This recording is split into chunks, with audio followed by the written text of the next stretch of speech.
yang mengotori malam hari hati insan. Ada 15 saya susun di dalam nazam.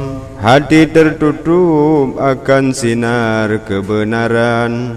Setiap saat selalu tipuan setan. Manusia lebih sempurna diciptakan. Awalnya suci, akhir keji, jatuh ke lubang. Saat ditilik dengan cerdik hakikat insan, entah kenapa jadi kotor kemudian. Sifat apakah dalam hati yang terpendam? Tiada sunyi dan berhenti siang malam. Pertama hasad, iri hati sesama teman. Jika terlihat akan kelebihan orang. Dua haqad akan teman kedengkian. Tambah benci jika kawan berlebihan. Disitulah mulai naik ketegangan. Kadang-kadang tidak tahan naik pitam. 3 su'zan buruk sangka perkiraan. Kita anggap orang lain macam-macam. 4 kibir hati selalu kesombongan. Tinggi kata songka angkuh penampilan. 5 ujub merasa diri kelebihan. Orang lain kita anggap keentengan. 6 ria pamer harta bermegahan. Seakan kita punya segala kebendaan. 7 sum'ah cari-cari kemasyhuran. Biar tenar dikenal sepanjang zaman. Diperbuat apa saja dilakukan. Cari muka selalu sesama teman.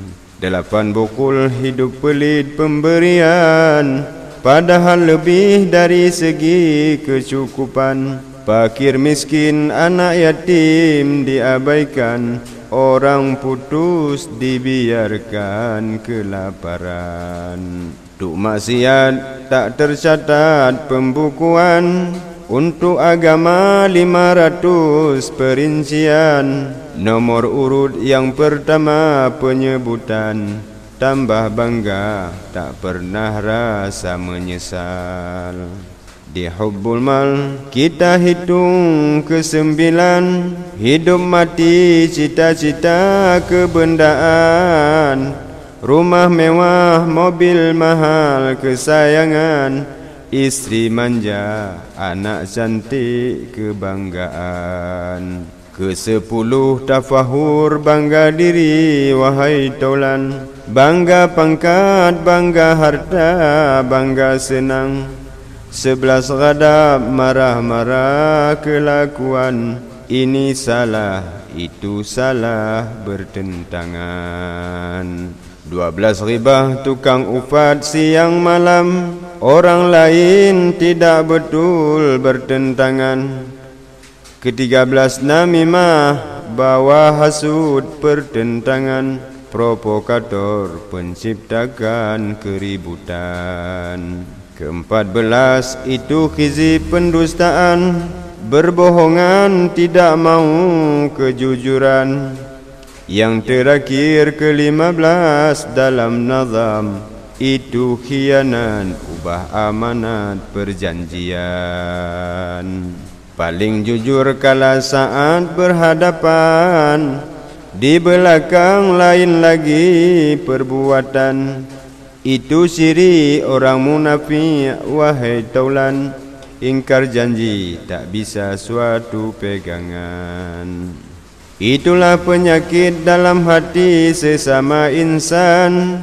Kapan ada di dunia keadilan? Mana tempat hidup zuhud ketauladan? Uswatun laksana pantun atas mimbar. Jika